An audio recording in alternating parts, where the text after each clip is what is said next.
right hand, left hand, and I don't think he's going to get up. I think it's all over. I think it's over. Is he going to get up? Can he get up? Can he get up? He does. Oh my goodness. Somehow Fury has managed to get up. Hello folks, and welcome back to the Brawl Boxing Podcast, brought to you by the Brawl Network in association with DraftKings. I'm Ciaran McCourt, and I'm joined by co-host Colm and Ryan McLaughlin. As I said last week, guys, we've also been very lucky to secure sponsorship from Manscaped.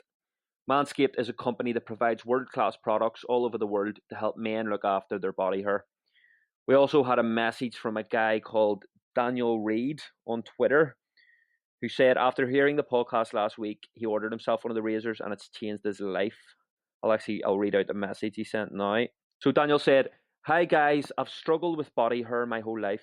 For years I used to plait my own pubes and get called Knob Marley. Getting the Manscaped electric groin hair trimmer has changed my life. Also, you three are my heroes and I miss my ex." So thanks for that, Dan. We're glad you got that all sorted. If anyone else wants to use our code BRAWL, you'll get 20% off and free shipping. That's Brawl. Thank you, guys. Okay, thanks a million for that, McCourt. So we have a great guest lined up this week. Ryan's actually a bit nervous about this one, folks. Do you want to expand on that a bit, Ryan? Just I'm a bit nervous speaking to Spike here because last time I spoke to him, he called me out to fight him in the Fela this summer. But I'm glad now the pandemic started over there, so I couldn't actually go through it. Ryan probably started that virus to get away from Spike. So guys, with no further ado, welcome former WBO International and Intercontinental Middleweight Champion Gary Spike O'Sullivan. Spike, thanks a million for coming on. How are you doing, mate? My pleasure, lads. Doing very well. Yourself? Yeah, fine, brilliant. Just so excited to get you on. We were really looking forward to this from the beginning when we first started the podcast. You were one of the guys we wanted to get on at the very start, so we're excited to speak to you. We're also very disappointed that we can't do it on video because, Spike, we know you're a man of fashion with one of the best mustaches in boxing, so they should actually have Manscaped sponsoring you. Such a shame. I've been ironing my suit all evening. Next time, Spike, next time. So, Spike, you've had an amazing career in boxing, 12 years in the pro ranks, I think it is. Let's go back to the very start. You come from Cork, which is obviously a county known for its quality of Gaelic and hurling. What made you want to get punched in the face instead? I suppose my father got me into boxing when I was really young, 5. But I was kind of all rounder at sports. I played a lot of sports. Played Gaelic football, hurling, soccer, every kind of sport you can imagine. But I don't know, I got my thumb broken actually as a teenager playing hurling, and my father said to me, try to make a decision. You know what you want to do, box or play soccer, hurling, whatever. You know, you just gotta narrow it down to one. And I felt as though he wanted me to box, so we always sat down and watched the boxing together growing up. So I thought that's what my father wanted, and I decided I'd box. Is there a big obviously in Cork, like in Belfast and Dublin, they're massive boxing cities. Is there a big boxing scene in Cork? There has been, yeah. There always has been, really, yeah. It's actually stronger now than ever at the moment. There's a lot of national champions. You got 30 national champions there the last championships in Dublin. So there's been traditionally very good boxers from Cork. Yeah. Over the years. I remember even in the pros, like Mike Pires and stuff, and a few of the Cubans. They're based in Cork, aren't they? When they defected from Cuba. That's right. There was 3 Cubans came to Cork at the same time. They were all former amateur world champions, all top fighters. Yeah. Roy Keane was an amateur boxer in Cork, wasn't he? Did you ever come across him? I did, yeah. I met him once, and he did. Not in the boxing circuit. I met him just in a hotel one time, and he was having lunch with a friend of mine who was a good friend of his. But anyway, he boxed at Brian Dillon's as an amateur. Yeah, I think he was undefeated as well. Not surprised. Yeah, he's a hard man. Started your career, Spike, as a super welterweight, which is obviously probably your natural weight, I'd imagine. So you've always seemed quite small for a middleweight. So why did you decide to move up? I'll tell you what, lads, it was got an offer to fight for the Irish middleweight title against one of your own lads from Belfast there, Ciaran Healy, and lovely lad. And just my first 9 fights were at junior middleweight, super welterweight, and just the offer to fight for the Irish middleweight title was great, and I took the opportunity, and I got it. Then I got a few challenges to defend it, etc. And I had a couple of fights at middleweight, and then I got signed by Frank Warren in the UK, kind of as a middleweight, and he got me to fight them for the vacant WBO title, and I won that as middleweight as well. So I was just seen as a middleweight, and that's where the fights happened for me, and the money was pretty good, and so that's kind of. And I've actually recently went back to super welterweight. Yeah, what we were just saying as well, all 4 losses in your career, Spike, you've came against future and former world champions. So you've got 30 wins and only 4 losses, and that is some career so far. What would you say yourself has been the highlight of your career so far? I suppose the one it was such a big rivalry between myself and Andy Fitzgerald at the time, and he'd been a distance with Andy Lee and Hassan Nadam, the guy that beat Andy Lee. They were 2 former world champions, and he went distance with them. And I predicted I'd knock him out in 1 round. I had a bet on that fight myself, the 100 quid at 50 to 1 that I'd knock him out in 1 round, and I did. That was kind of a highlight. It was my first fight in Sky Sports as well, so. Yeah, that was your fight against Fitzgerald was actually the first time I seen you, and that was an absolute boxing clinic. You were like Roy Jones Jr. or something. You had your hands down behind your back and pinging him from everywhere. Yeah, there's a lot of people referring to me as Naz after that one, man. Naz. Yeah, that was an unbelievable performance. Actually something I kind of haven't spoken about much before. Something that was really cool. I was a big Naz fan. Obviously, he was an unbelievable fighter, but. After I just had knocked out Fitzgerald, Billy Joe Saunders was fighting Chris Eubank Jr. and I was trying to get Eubank if he'd won the fight at the time, but Billy Joe won it. But Nassim was at the fight as well, and when I was leaving afterward, I was sick of it. At this stage, there was English guys coming up to me going, Naz, give us... Oh, fuck, I kind of pain my bollocks by the end of the night, but anyway, I was walking out anyway, and me and my missus was sick of it as well, and next thing I noticed, a bloke come running up and kind of pulled out of my arm. He was like, Naz, it's him. I was like, oh, for fuck's sake, not again. And it was actually, he was actually with Naz, and Nassim then come up and he said, oh, mate, I'm a fan. And I was like, fucking hell, man, that's great coming from you, because I was a fan of yours. And he goes, he'd watched the Fitzgerald fight on Sky, obviously, and he thought it was great himself. So it was a cool thing. Oh my God, yeah. I imagine anyone from your era growing up in boxing. I mean, Prince Naseem was an absolute icon, and one of the most exciting ever. So to hear him say that he's a fan of yours must have been pretty humbling. Yeah. It was fucking surreal, It was it was one of the best compliments I ever got in my boxing career for sure. Yeah, easily.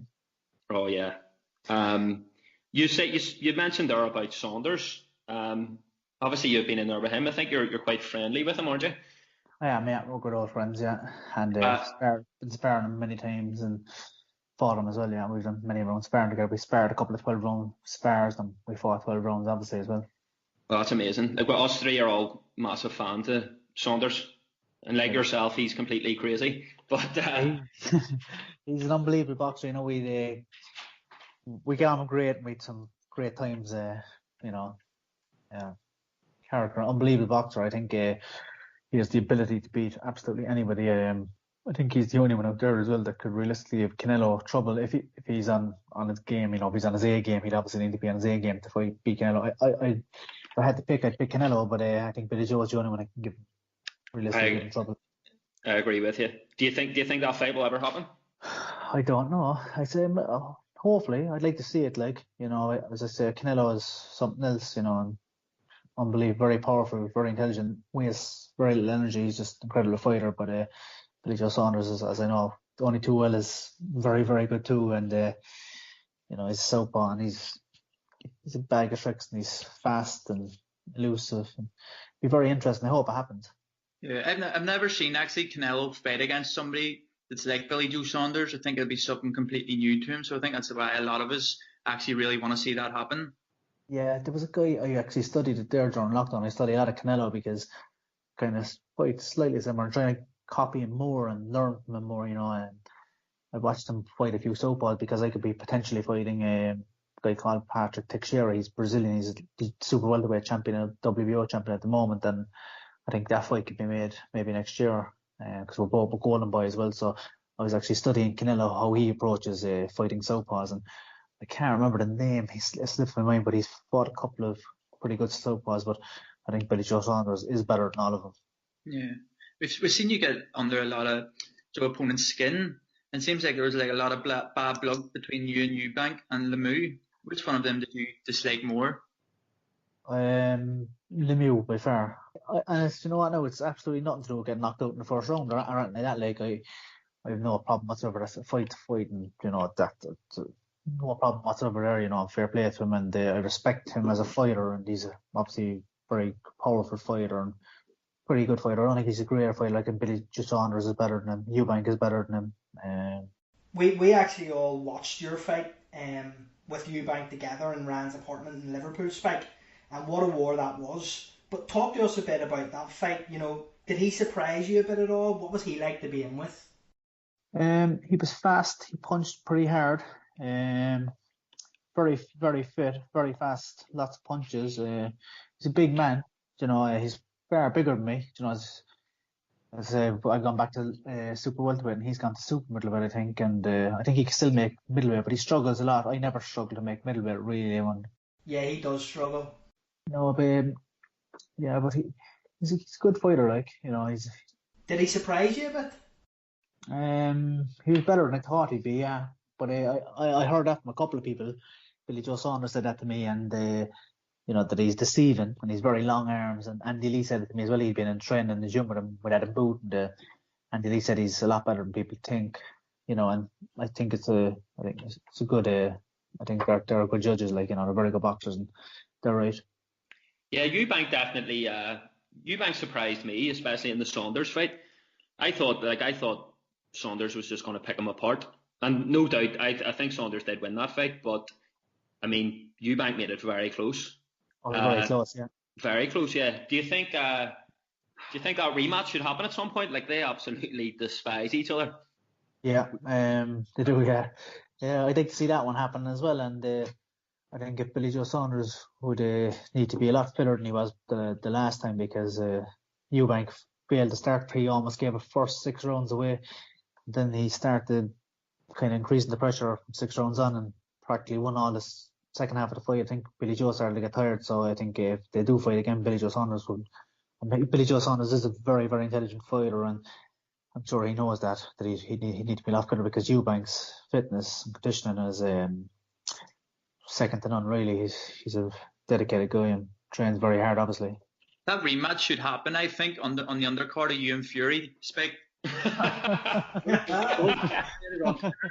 I'm all for it. Tyson Fury follows me, so I can be the Eddie Hearn, Bob Arum here and get this sorted. But obviously, you've called me out first at the failure, so you have to get through me first, Spike. Yeah. Fuck's sake, brilliant. Spike, you are an absolute character on Twitter. And you're going to see that later on when Colm has a few of the Twitter questions, which might catch you off guard a bit. But did you get anyone who were thinking you might be serious calling out Fury? I did, actually, yeah. Fucking some absolute morons. Fuck's sake. Well, to be fair, I probably would jab the ankles off him, you know, but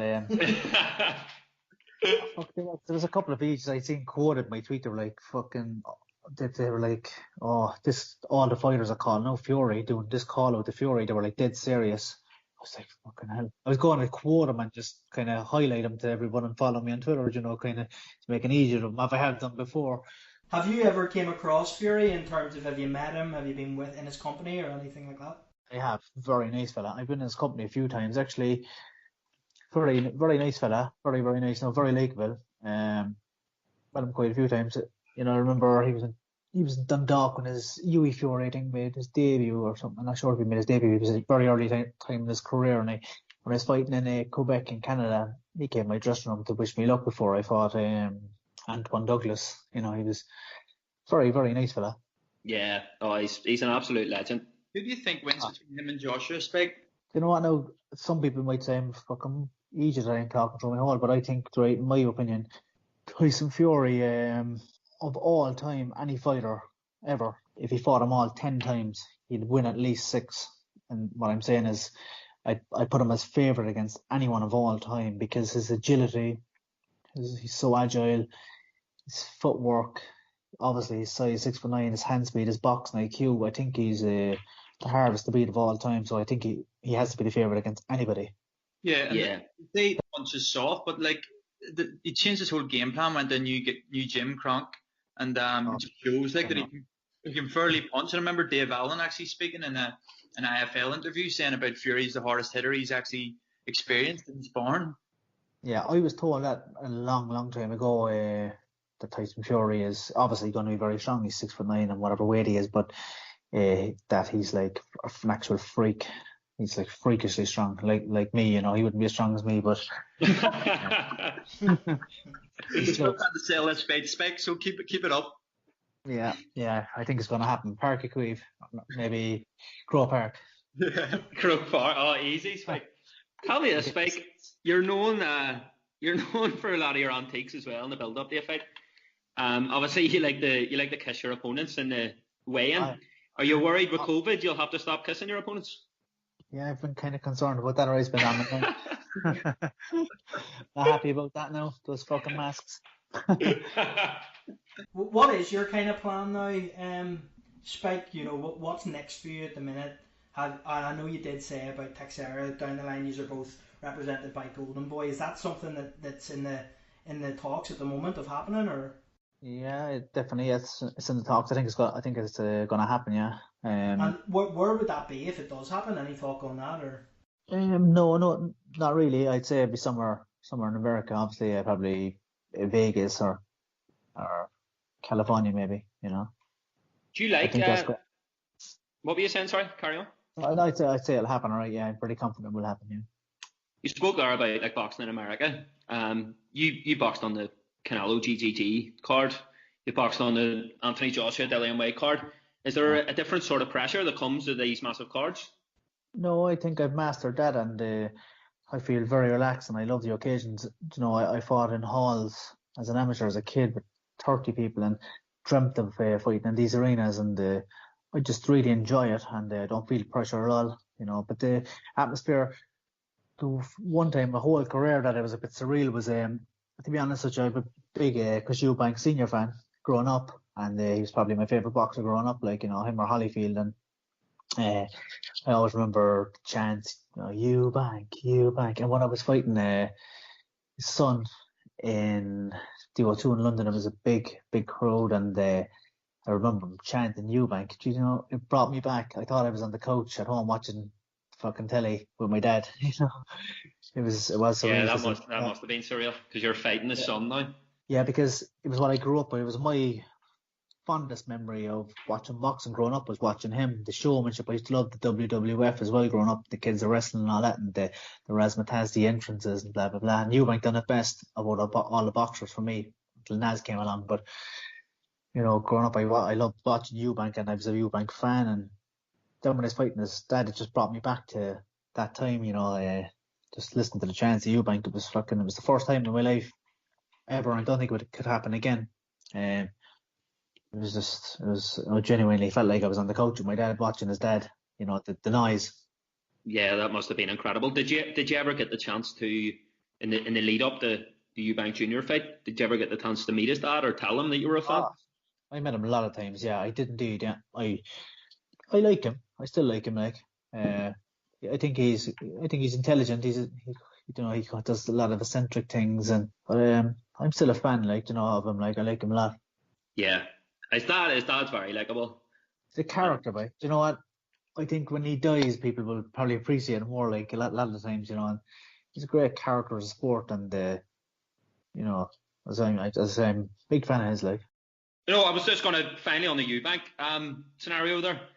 I take it you were a Steve Collins fan as well. I was, of course, yeah. But I'll be honest with you, know, like, I get killed for this, but I was going for Eubank against him. I was only 11, like, and Steve had been fighting out in America, and I didn't really know Steve, and I was a big Eubank fan. Like, I say I was probably it was the very, very first professional boxing match I attended. It was in 1995 in Park Equave. I walked to the fight with my father or my brothers, and kind of got me hooked. You know, I couldn't believe the Irish guy beat him, and I thought, fucking hell, you know, that was my dream, still is, to be, you know, defend the world title in Park Equave. My mother lives about a 10-minute walk from there, and always dreamt of walking home to my mother's house with the world title. And I still believe it's something I can do, and 100%. Spike, just on that. So I'm going to set the scene for you here, right? 10 years time in New York City, we invite you on as the guest, sitting down in the Brawl boxing studio, right? What will Spike be doing then? Will you still be in boxing in some capacity, or what's your plan long term?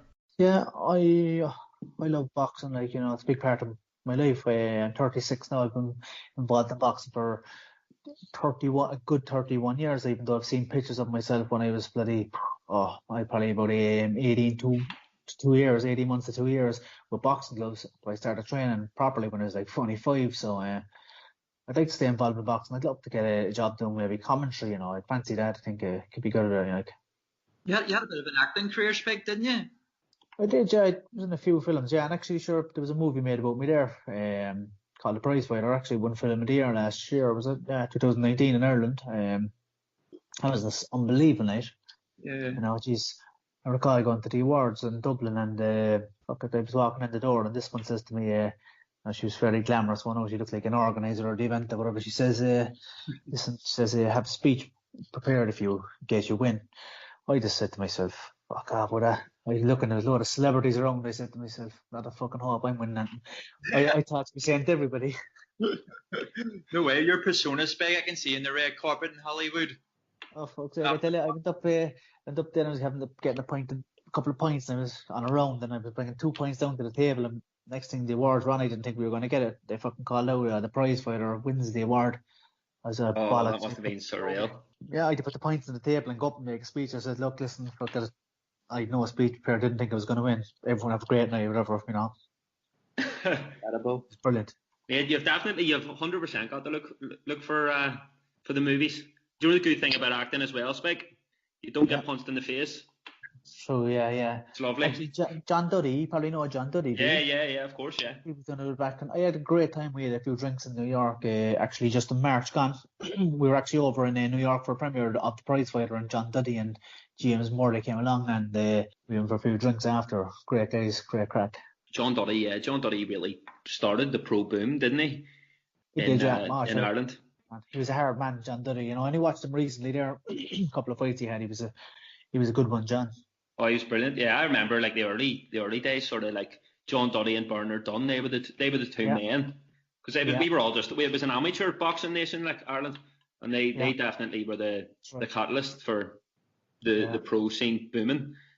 I think Colm has got a few Twitter questions for you. We will. Just before we go on to the Twitter questions, I just need to let us hear a couple of words from our sponsors. So thanks very much to the sponsors for that. So Spike, as I said, we've got a couple of Twitter questions here for you. The first one we've got is from John de Alessandro.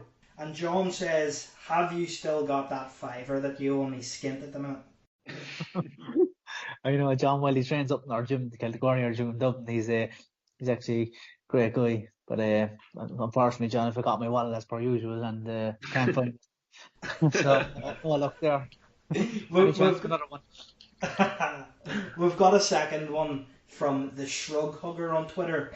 Now, just on that, the Shrug Hugger actually sent us about 45 messages. So I've chose one of his questions, and he said, can you ask Spike, does he like to listen to Cork DJ Stevie Granger at the weekends? I do. I know Stevie very well. He's a great guy. And actually, it's a good story. Myself and Stevie played a charity match one time up front as strikers. We were fucking brutal. We need a few lessons off Ryan, but that'd be worse. You can rematch him on the football pitch, Spike. Yeah, but if he sparks me out, like I'll be out with concussion for a while. Actually, sorry, the other way about, Spike. So we got another question, Spike, and this is from Dwight Irving. And Dwight says, what are the chances of you boxing Conor McGregor? I think that could be massive in Ireland, and especially in the UK on the world scene. We actually sparred before, and you know what? If I win the junior middleweight super welterweight title, become WBO super welterweight world champion, he fights in around that weight anyway, so I'd offer him a defensive title in Partick Wave. Yeah, definitely. I'd be up. Do you know him well? What was he like sparring with? Does he hit hard as everyone speaks about, or tell us a bit about that? You know what? I don't know him very well. No, I was chatting to him again in Boston. We were at the Katie Taylor fight together. It was many years ago. The sparring, and I can't even recall. He's probably just brushing up on his boxing skills, and he wasn't very famous at the time. So I can't recall the spar so well. To be honest, I can't remember. Would you be into the UFC? That was another question we got on Twitter from Dwight Irving. Are you interested in the UFC side of things? Not so much, but I followed McGregor all his fights. Obviously it was such a buzz in the country when he was fighting, so I just tuned in for his fights mostly. Yeah, that's it. The next question is from SK on Twitter, and SK asked, "What is Spike's favourite workout in the gym on a day-to-day basis?" Is squatting. I like squatting. I'm quite good at that, and I enjoy it. Yeah. Yeah, Ryan was saying you have a nice bum, Spike. So yeah, he did actually say that. And I wasn't going to mention it, Spike. Doug Stringer on Twitter said, "What advice would you give to your younger self, or if you had a son in the future that wanted to get into boxing?" Jeez, don't go get into singing or something like that. Singing or acting. Boxing's a mug's game. Yeah, too many punches to the face. Now, we got another question, Spike, and we had a bit of this last week. Last week we had Tyrone McKenna on. I don't know if you listened to it. But Tyrone's obviously a great fighter from Belfast, and one of his fans had wrote and asked what his favourite pot noodle was, so it started to kind of, give him a bit of banter to say that he needs his laptop checked out. Now one of your fans is under the same category, so we're now going to build the members of the laptop checking club. So this geezer coming up is called Tony O'Sullivan. Tony will need his laptop checked. He has asked, "Spike, what is your favourite Sunday dinner?" I'm always doing Sunday roast myself, and that happens to be my brother, so he knows what it is. I like to. Spike's brother needs his laptop checked. We need to get that laptop checked out, Spike. You can get that sorted. He was only up recently for Sunday dinner. He was, but I like to call myself a bit of chef, and I do about 3 meats mostly on a Sunday. I do lamb, ham, and chicken. Okay, I'm going to throw this out there, Spike. We're going to set this up. Tyrone McKenna is a budding chef, and Tyrone told us he wants to bring out a cookbook. So what we want to do is get you and Tyrone McKenna set up together, and we'll get a bit of a cookbook started. Would you be interested in that? Definitely. You know what? It'd be just like, who's the best hash, who's the best cooker. I think I'm the best hash in my head of him on that one. But you know what? Tyrone McKenna, sorry. I'd be Tyrone McKenna, yeah. McKenna or McCullough? Tyrone McKenna, yeah. but I tell you what, you're not far off with a McCullough shout, because he's always in his back pocket. Well, I always see them hanging out together, but I'm a big fan of McKenna's. I like his style. He reminds me kind of actually of Andy Lee, and I'm a big fan of McKenna, and I just like his tenacity and his spirit, and he's Against O'Hara Davies, Spike. O'Hara Davis was a fucking stinker of a fight, I thought, to be honest, and I done a tweet actually taking the piss, saying it was a fight the year contender, in my typical fashion of myself, I said something like it's fight of the year contender, but O'Hara Davis probably deserved it with his silky skills, great skills, boxing skills, or some shit like that. He's fucking he's Yeah, I thought Tyrone won that quite comfortably. Do you know what? No, I think he won it as well, and it was just a shit fight, to be honest. And you know what? I'd be honest, fuck, it took so long to come around, but I was waiting for that fight. I was looking forward to that fight for so long, but a lot of times when you're looking forward to a fight, I find that they end up to be disappointing, which happened to be the case in this one, because I was waiting. Obviously, we were all waiting for a long time for it to happen, but it was one I was really looking forward to be honest. Well, Tyrone said to us that obviously Tyrone's fights are all usually wars, and he says if we asked him if he had actually one regret in his career, and he says his regret to this point would be that he didn't sort of turn that into a war. He says it was the first time he's ever boxed to instruction, and he regretted it after, because obviously although he outboxed him, he still didn't get the decision. So if it happens again, he's just going to the horses. So I don't think it will happen again. I'm not sure, because it was such a fucking stink fest of a fight. Unless I suppose Eddie Hearn promoted, did he? Yeah, it was the golden contract final, so it was on Sky. Yeah, it was on Sky. So Eddie Hearn's always got his fingers in every pie, hasn't he? Yeah, he does. I like him. I like Eddie Hearn as well. I know him quite well, and we're not promoted by him, like, but I got good time for him, and but he is a guy. He gives opportunities, and I think if anyone would give him an opportunity, I think if Tyrone McKenna turned around and said to him, "Listen, I'll fight a completely different fight next time. I want to go to war with him, and I want to take him out something." I think Eddie's one of these guys. He might listen to him and give him the opportunity, like, and let him build it up. But I do think O'Hara Davis looks like a strong bastard, like, and he looks like he punches hard. And I think he punches harder than Tyrone, and but it would make for a more interesting fight if Tyrone did engage and have a fight with him. But I don't know how it would work out. Hopefully it would work out good, but I'm not sure if it would. Yeah, well, we've got one final question on Twitter. Spike, and I know you kind of touched on you played soccer previous and stuff, but Ryan Graham has asked, are you interested in soccer? Who's your favourite team, and who do you have winning this weekend, Celtic or Rangers? My favourite team is probably Manchester United. Like, I follow them all my life. Go on, Spike. Love that, Spike. Liverpool here, Spike, come on. Celtic, 100%. Yeah, so you've got Celtic this weekend. That's great. And did you play much soccer, like, at any level when you were younger, or Gaelic or hurling? Did you play county or anything like that? I actually played a hell of a lot, yeah. I did big time. I actually was part of a soccer team there with under 14s, 15s and 16s. We done 2 triples and a double. Turner's Cross, Cork City, I scored a winning goal in the cup final there. And I was quite good at sports, like, all around, to be honest. Love sports. Oh, 100%. Well, Spike, we're just running out of time here. Thank you so much for coming on. You've been an absolute pleasure. That's brilliant. That was great speaking to you, lads. Spike, thank you so much. We really appreciate you coming on. Hopefully down the line, you and Tyrone McKenna's cookbook comes out. We've got you both back on as guests talking about it, and the future looks good for Spike O'Sullivan. And also, Spike, when you get your title shot, we'd love to have you back on leading up to it. That would be amazing. Brilliant, yeah, definitely. Oh, we will, yeah, for sure. And if I'll be in America, New York, whatever, I'll give you a shout. Absolute legend. Thanks very much, Spike. Lovely speaking to you. Thanks again. Likewise, lads. Sound out. Thanks a million. See you soon. Thank you. Hey, lads. Take care. Bye-bye. Oh,